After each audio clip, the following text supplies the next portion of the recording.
Do you ever wonder if there is a way to heat your home without turning up the thermostat and burning any fossil fuels? Of course there is. Just put a little radium in your fireplace and you're good to go. That's what they used to say.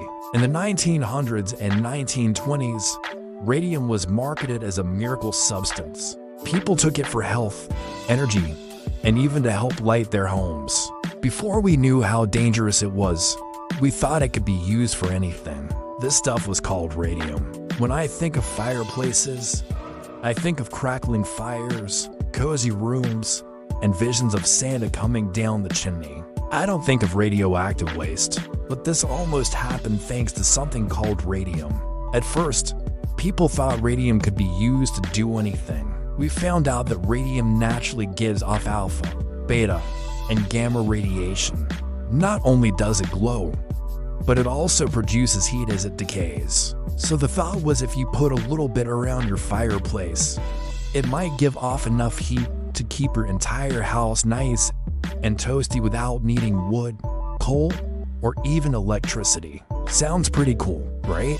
You see, the problem with a radioactive fireplace is that you need an absurd amount of radium to make any noticeable heat, and that means tons of radioactive waste and a serious radiation hazard. But that didn't stop people from trying.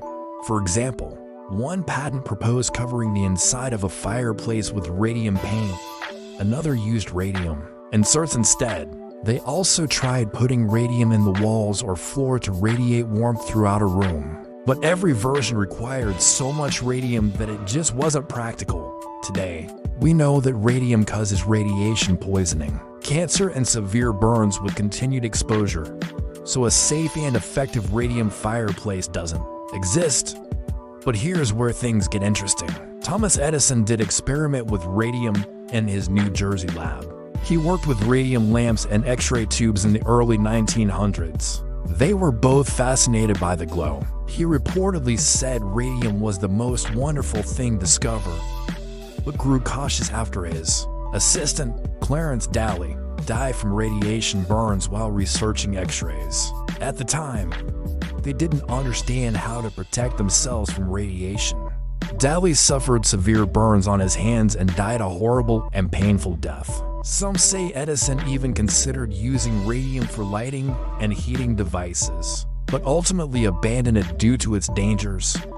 It's possible that the rumors of his radioactive fireplace actually came from these experiments. There are lots of stories about how radium was supposed to be a wonder substance. It was even sold in water and